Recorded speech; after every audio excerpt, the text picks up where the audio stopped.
Bueno, sigo con el vídeo, se ha cortado, hacía tiempo que no se cortaba, pero claro, también tenía bastantes minutos hablando y por eso se ve que ya el móvil ha dicho, hasta aquí. Me he acordado, me ha venido bien, en paréntesis, para acordarme del director de la película El Caballero del Diablo, que es Ernest Dickerson. Ernest Dickerson es el director de la película del Caballero del Diablo.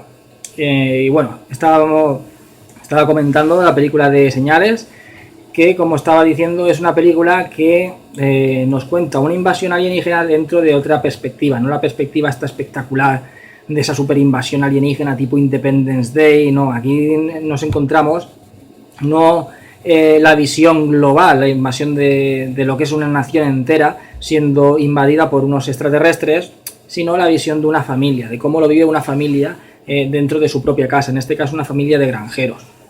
Entonces es una visión más íntima, más personal, de cómo en cada casa, cada persona vive de una manera diferente según los acontecimientos que le hayan sucedido en su vida, pero vive de una manera diferente esa invasión alienígena. Aquí también, como en todas las películas de Shyamalan, vemos que tiene un gran trabajo actoral, un gran trabajo de personajes. Se ve mucho drama en cada uno de los personajes, tienen muchas historias dentro de ellos, sobre todo los personajes principales, que son Mel Gibson y Joaquín Phoenix, pero sobre todo Mel Gibson. Se ven que tienen un drama personal muy, muy profundo, entonces es una película que enriquece mucho los personajes. Esto es lo bueno que tiene Shyamalan en sus películas, que enriquece mucho los personajes, que son personajes con los que llegas a identificarte y de los cuales te llegan a importar, llegas a cogerles un cierto cariño en las películas.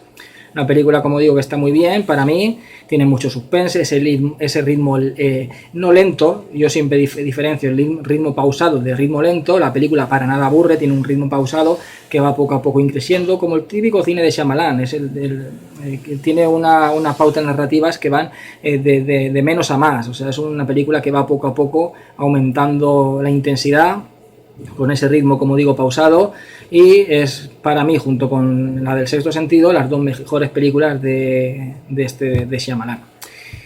Bueno, la siguiente película es De repente llegó el terror. De repente llegó el terror es una película inglesa, aunque parece una película italiana. Es una película que la ves y lo primero que te viene a la cabeza es una película de terror italiana.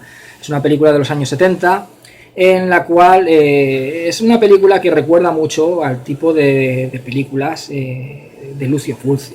Es decir, tiene cosas, por ejemplo, tiene muchas cosas del Suspiria de Dario Argento, de la gran obra maestra Suspiria, pero recuerda más el nivel narrativo, recuerda más a las películas de Lucio Fulci, ya que las películas de Lucio Fulci no tenían un guión estructurado, o sea, la línea argumental no existía, era muy fina, era un simple argumento muy fino para cubrir argumento, o sea, el argumento era algo ahí que tenía que estar porque tenía que estar, pero había un montón de incoherencias, había un montón de situaciones que no eran lógicas en cuanto a ese argumento. ¿Por qué? Porque el cine de Lucio Fulci, él siempre lo ha dicho, sobre todo las películas que hizo en principios de los 80, que eran pesadillas fílmicas, o sea, él lo que estaba rodando eran pesadillas, o sea, una pesadilla no tiene lógica ninguna, igual puede suceder una cosa que luego puede suceder todo lo contrario, lo inesperado, puede suceder lo inesperado, y así era el cine de Fulci, un cine inesperado, tú lo estabas viendo y te tragabas horror puro y realmente algo inesperado, no sabías lo que te ibas a encontrar, simplemente era escenas de horror una detrás de otra y unas auténticas pesadillas. No llega hasta ese nivel ni de lejos, tampoco es tan sangrienta como las películas de Fulci, ni de lejos, pero un poco el rollo así, me refiero a que es una película que tiene el argumento, vemos que es un tipo que es el descendiente, se supone que en la Edad Media hubo una bruja, esto se ha visto en muchas películas también, quizá homenajea a La Máscara del Demonio de Mario Bava, pues una bruja que había una mujer aristócrata que la mandó quemar a la hoguera, esta le echó una maldición y le dijo, pues tus descendientes van a morir de una manera cruel, o no sé qué historia, o van a morir a manos de otros descendientes tuyos, o sea, tus descendientes van a ser asesinados por sus propios familiares, algo así, era un estilo. El caso es que, bueno, han pasado un montón de siglos, estamos en la actualidad de aquella época, en los años 70, y uno de los descendientes de esta aristócrata es un tipo que es un director de cine que precisamente está dirigiendo una historia sobre la vida de esa bruja, y por lo tanto parte de su vida.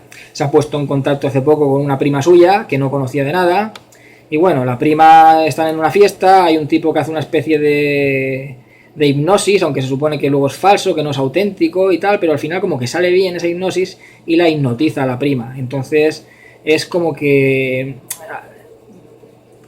empiezan a morir las personas que son allegadas a ese director. Amigos del director, compañeros de trabajo, empiezan a morir. Las muertes son muy del estilo Yalo.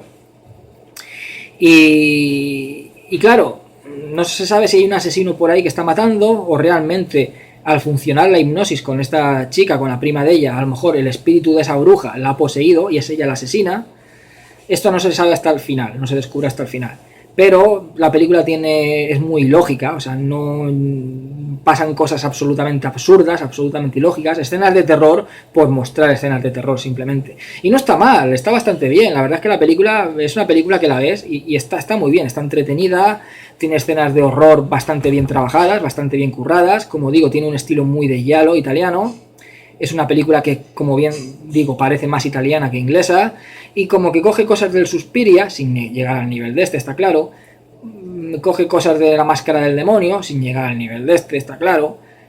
Es un tipo giallo, pero con elementos sobrenaturales que luego cambian y el nivel narrativo es lo que luego, posteriormente, haría Fulci de una manera mucho más magistral. El plan de que aquí el argumento, pues es eso, el argumento, el descendiente de la bruja, sus amigos de la bruja de la que mató a la bruja, empiezan a morir los amigos, será un asesino, será la bruja que se ha reencarnado o ha poseído a la prima de él por el tema de la hipnosis y luego, en fin, no se sabe muy bien, pero me refiero a eso, que es un guión muy, muy básico para luego contarnos una historia que está llena de incongruencias, escenas de terror que pasan porque pasan, el final es como un caos puro. Bueno, pero está muy bien la película, la verdad es que yo la recomiendo. De repente llegó el terror, no es muy conocida, pero es una película que está bastante bien. Serpientes de Cascabel, otra película de Netflix. Netflix está hinchando a hacer peliculillas. Serpientes de Cascabel también yo la consideraría una película más bien un thriller sobrenatural más que una película de terror, porque de terror desde luego esto no tiene nada. Y es una película que tiene un argumento parecido a otra película que estrenaron este año, que es la del Pacto, con De Belén Rueda, una película española. Es un argumento muy parecido. Varía en unas pocas cosas, pero es muy... Y si la otra no me gustó, esta tampoco. Es una película realmente floja, una película también un aire muy televisivo, muy telefilmero. No, muy pocas cosas. Una película que si la ves, bueno, pues pasas un rato, tampoco es que pase nada. Si no la ves no te pierdes nada.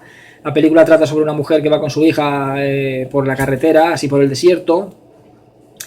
Va a casa de su madre, se supone que está como separada del marido o divorciada, un rollo así. Coge un atajo por el desierto y entonces para un momento porque a la chica se le ha pinchado la rueda y a la niña la muerde una serpiente de cascabel. El caso es que encuentran una caravana ahí al lado, entran y hay una extraña mujer que cura a la niña y cuando la llevan al hospital, porque ya mientras la está curando cambia la rueda, cuando entra ahí no hay mujer, no hay nada, coge a la niña, se la lleva al hospital y resulta que no hay picadura de serpiente ni nada, que la niña está bien. Pero luego aparece un tipo y les dice que han hecho como una especie de ritual y tal, que al salvar a la niña es como que han salvado un alma y quieren un alma a cambio de otra. Es decir, hemos salvado a tu hija, entonces ahora tienes que darnos tú un alma. Tienes que matar a alguien y el alma de tu hija por el alma de esa persona. Tienes 7 horas hasta que se ponga el sol o si no tu hija va a morir por la picadura de esa serpiente, o sea, va a morir como tenía que haber muerto. Al principio no lo cree, pero luego empieza a tener visiones y tal, hasta que al final lo cree. Y bueno, pues intenta de alguna manera buscar a alguien que merezca morir para poder salvar a su hija. Pero como digo, la película es muy floja, muy poca cosa. No voy a comentar más. La verdad es que se ha alargado mucho el vídeo comentando películas que no merecía la pena comentarlas. De verdad que no sé. Y bueno, la última película que vi, por supuesto, el 31 de octubre... hay que ver una película de la saga de Halloween. Yo por lo menos es lo que hago siempre. Entonces este año tocaba la segunda parte, Halloween 2, que en España se tituló Sanguinario, dirigida por Rick Rosenthal. Esta película para mí es la mejor secuela de la saga de Halloween, junto con la película que estrenaron el año pasado de La Noche de Halloween, que fue, o sea, se olvidaba de toda la saga y entonces fue una secuela directa de la primera parte. Sería como esta fue en su día, una secuela directa. Que 40 años después, mientras que esta pasa el mismo día que la otra. Es como si puedes ver las dos películas juntos, La Noche de Halloween y esta de Sanguinario, porque van seguidas, ocurre la misma noche. Y entonces a mí me parece, como digo, la mejor secuela junto con esta que se estrenó el año pasado, que me pareció también muy buena. Y también porque son en las que más ha metido la mano John Carpenter. En esta última estuvo ahí como supervisando, también hizo la banda sonora junto con su hijo, con Cody Carpenter, pero en esta de Sanguinario estuvo muy metido en la película, de hecho que no la dirigió él, la dirigió Rick Rosenthal porque él no quiso dirigirla, es decir, la historia, yo ya he hablado de estas películas varias veces, hice un vídeo sobre la saga de Halloween y alguna vez que he hablado de Slasher he comentado mucho esta saga porque es una saga que me encantan las de Halloween, La Noche de Halloween me parece una obra maestra del terror absoluta, me encanta Michael Myers y he hablado mucho de estas películas.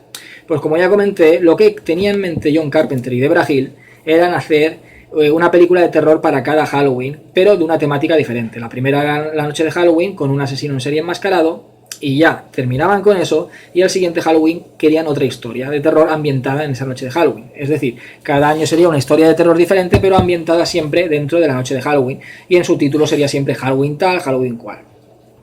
Pero claro, tuvo tanto éxito la película de La Noche de Halloween, recordemos que fue la película, cuando se estrenó en su día, la película de terror que más había recaudado de la historia en comparación con lo que ha costado, es decir, la película más rentable de la historia. Luego ya vino la Bruja de Blair y le quitó el puesto, pero en su día esta fue la primera y es de las 6 primeras películas más rentables de la historia. Entonces, claro, no querían dejar la gallina de los huevos de oro, es decir, querían seguir teniendo a Michael Myers, no podían decir ahora vamos a hacer otra película totalmente diferente. Pero Carpenter no quería, o sea, Carpenter quería hacer otra película y no quisieron, entonces ahí estuvieron un poco debatiendo con Carpenter lo que hacían o no, entonces se demoraron del 78, que fue la primera película, 3 años después, hasta el 81 con esta película. Entonces convencieron a Carpenter con la condición de que esta sería la última, de que aquí moriría Michael Myers, que de hecho se supone que aquí muere Michael Myers y el Dr. Loomis, interpretado por Donald Pleasence.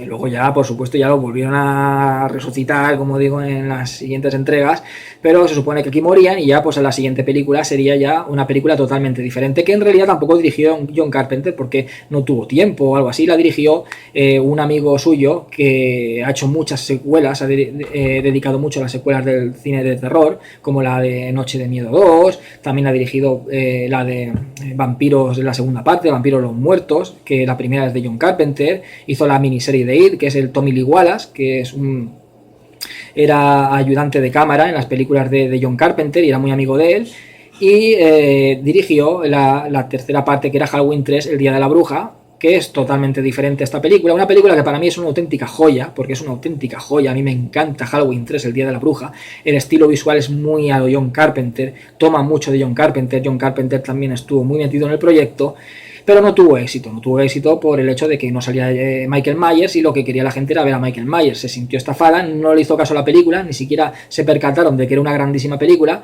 pasaron y entonces ya le dijeron a Carpenter, mira, aquí querrás tú hacer otra cosa, pero aquí queremos a Michael Myers y esto va a ir de Michael Myers, cada Halloween queremos una película de Michael Myers y a partir de ahí ya retomaron la saga a partir de la cuarta, que sería como una especie de tercera, que sucedería 10 años después de lo que pasa en esta película. Pero bueno, lo que vamos, que me voy enrollando, esta película, aunque no la dirigió Carpenter porque no quiso dirigirla, estuvo muy metido en el proyecto. De hecho, que dicen que muchas de las escenas de esta película las dirigió el propio Carpenter y se nota, porque tiene en la película un estilo visual muy al estilo de John Carpenter, sobre todo en el tramo final. Se nota más la persecución con Jamie Lee Curtis, con Laurie Strode, se nota que está dirigido muy al estilo de John Carpenter en algunas escenas. Esta película, el personaje que hace de Michael Myers no es el mismo que fue el de la primera, Nick Castle, aquí lo hace otro actor, pero el reparto seguían siendo el mismo del anterior. Bueno, teníamos a Laurie Strode, a Jamie Lee Curtis, al Dr. Loomis, al Donald Pleasence. Y bueno, aquí, como digo, va seguida de la película anterior. Y está bien porque han pasado 3 años y visualmente es exactamente igual. Una película de finales de los 70, esta película que es de principios de los 80. Y no se nota para nada el cambio de tiempo que ha pasado de una a otra. Entonces aquí tenemos pues que llevan, después de lo sucedido en la casa con Laurie Strode, pues la llevan a un hospital, al Hospital Memoria de Haddonfield. Y mientras tanto, con la ayuda de la policía, pues el Dr. Loomis intenta buscar a Michael Myers. Michael Myers, por supuesto, ha logrado encontrar a Laurie Strode y entra en el interior del hospital y empieza a cargarse a toda la peña hasta que llega hasta ella. Aquí tenemos una película que me gusta mucho el planteamiento porque es un planteamiento claustrofóbico. Me encantan las películas que están situadas en el interior de un lugar. O sea, ya sea un castillo, una gran mansión, una casa, pero una cabaña, en este caso es un hospital, pero tenemos unas personas que se encuentran atrapadas en un lugar en el que hay un peligro. Tanto me gusta como si el peligro va de fuera hacia adentro, algo que quiere entrar y tú no quieres que entre, pero al final irremediablemente va a entrar, o el peligro ya está dentro y tú no puedes salir. En este caso el peligro ya está dentro y es como que no hay escapatoria, ¿no? Por ahí dentro está Michael Myers es súper sigiloso y al final hagas lo que hagas te va a atrapar y te va a matar. Entonces me gusta mucho esa sensación claustrofóbica. La persecución final con Laurie Strode me encanta. Y es una película que se saca mucho partido también, al igual que la anterior, como digo, John Carpenter estuvo muy metido en el proyecto, se nota mucho más que en otras películas, y eso también se ve mucho en esta que hicieron el año pasado, la forma espectral de Michael Myers. Es decir, aunque aquí la máscara es un poco diferente a la anterior, parece que es algo diferente, pero Michael Myers, digamos que es como un personaje que parece como un espectro, como un fantasma, ese mono que tiene de mecánico negro o azul oscuro con la cara blanca, es como que en la oscuridad no se ve y de repente aparece de la nada, se ve, lo primero que se ve es la máscara blanca, como va apareciendo de la nada, o sea, tú estás en una sala, está oscuro, no hay nadie y de repente aparece detrás de ti, poco a poco se va viendo esa máscara blanca que se va apareciendo de la nada, se va como haciendo visible desde la oscuridad y aparece detrás de ti como si fuera un fantasma, como si fuera un ser espectral. Y eso se juega mucho, se jugó mucho en la noche de Halloween, en la primera, y se juega mucho en esta y en la que hicieron el año pasado, la noche de Halloween, la del 2018. Mucho más que en otras secuelas.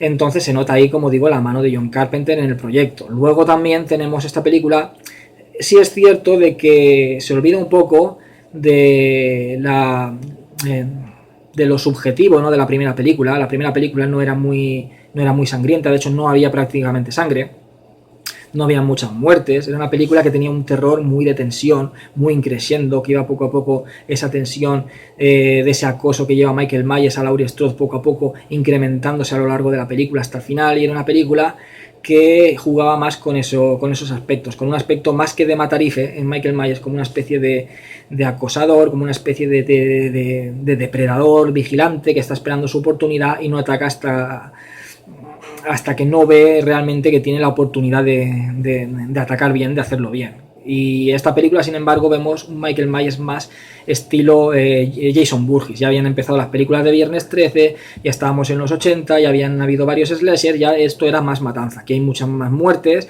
mucha más sangre, no es una película excesivamente sangrienta, la saga de Halloween no es excesivamente sangrienta, quizás las más sangrientas sean las que hizo Rob Zombie, junto con la quinta y la sexta película, que también tienen algo de sangre, pero esta, por ejemplo, no es excesivamente sangrienta comparada con otros slashers, pero si la comparas con la anterior, pues sí que tiene más sangre, tiene más muertes. Aquí Michael Myers es más matarife que en la anterior película. Aquí no es tan acosador, pero es más de cargarse a gente. También era una segunda parte, quizás sabían que no iban a llegar al nivel de la primera parte, de esa obra maestra, pues dijeron, bueno, pues a falta de llegar a ese nivel vamos a meter más sangre y vamos a hacer algo que a la gente le guste, ¿no? Segunda parte es más sangre, en fin, más muertes, más sangre y tal. La película está genial y esta película está muy homenajeada dentro, ahora que lo pienso, está muy homenajeada dentro de lo que es la saga de Halloween, porque, por ejemplo, el comienzo de la película, con la cancioncita hasta que sale de Mr. Sandman, pam, pam, pam, pam, es la misma que aparece en el comienzo de la película de Halloween H20, ¿no?, que es como 20 años después, es lo mismo que hizo la del año pasado, 40 años después, pues Halloween H20 era 20 años después de la original, de la noche de Halloween. También dejaba atrás a todas las secuelas y hizo un poco la misma operación que hicieron el año pasado, solo que en vez de 40 años después, 20 años después. Pues el comienzo es el mismo. Luego también la parte en la que Michael Myers está acuchillando la cama donde se supone que está Jamie Lee Curtis, Laurie Strode, y luego resulta que no está Laurie Strode, que la ha engañado, ha puesto ahí como las almohadas. Eso también lo toma de Halloween Resurrection, que por cierto es del mismo director, de Rick Rosenthal. Toda la escena del principio de Rob Zombie que hizo Rob Zombie en Halloween 2 en el hospital es un homenaje a esta película, a la de Sanguinario. En fin, en la saga se han homenajeado, la del año pasado incluso, o sea, la escena en la que llega a Haddonfield y va como caminando por unas calles que parece de casitas de planta baja. Esto también sucede en esta película, que va Michael Myers caminando por una especie de urbanización con casas de planta baja y se cuela en una casa igual que en la otra, en fin, son homenajes a esta película. Esta película también ha sido muy homenajeada dentro de la saga, quiere decir que es una secuela muy buena, no llega al nivel de la primera parte, que es una gran obra maestra, pero es una secuela muy buena, muy buena, como digo, para mí, junto con la del año pasado, la mejor secuela, y esta es superior a la del año pasado, desde mi punto de vista. A lo mejor es que le tengo más cariño, pero es una secuela muy buena. A mí es una película que me gusta muchísimo. Sanguinario, que Halloween 2, aquí se le tituló Sanguinario. La película también, si te pones a pensar, o sea, verla tiene toques bastante gialescos. O sea, también quizás es una película que si ya John Carpenter metió algo de ese tono homenajeando al giallo italiano, o al cine también de Dario Argento, al principio de la película, cuando Michael Myers es niño, se pone la máscara y asesina a su hermana, que se ve lo que ve él, ¿no? El tema de la vista subjetiva, la cámara de subjetiva, lo que ve el asesino cuando está asesinando a la hermana. Pues en este caso también lo realizan, tú ves lo que ve Michael Myers, vas viendo lo que ve Michael Myers, es en claro homenaje a la anterior película, pero también aquí van un poco más allá y quieren también hacer un homenaje al giallo italiano. ¿Cómo hacen esto? Pues la película tiene bastantes escenas en la paleta de colores, lo que es el colorido, hay muchas escenas en las que hay tienen un tono rojizo o un tono azulado, luego también el tema de la sangre, por ejemplo. Hay una escena en la que entra en una habitación y hay una enfermera que está muerta, la ha desangrado Michael Myers. Aquí también la manera de matar es diferente. Al matar a más gente han hecho un poco, como digo, el del rollo Jason Voorhees. Aquí cambia de instrumento a la hora de matar. En la primera película mata a poca gente y todo lo hace con un cuchillo de cocina. Aquí cambia de instrumento, coge un bisturí, coge una jeringuilla, lo que sea, va cambiando de instrumento.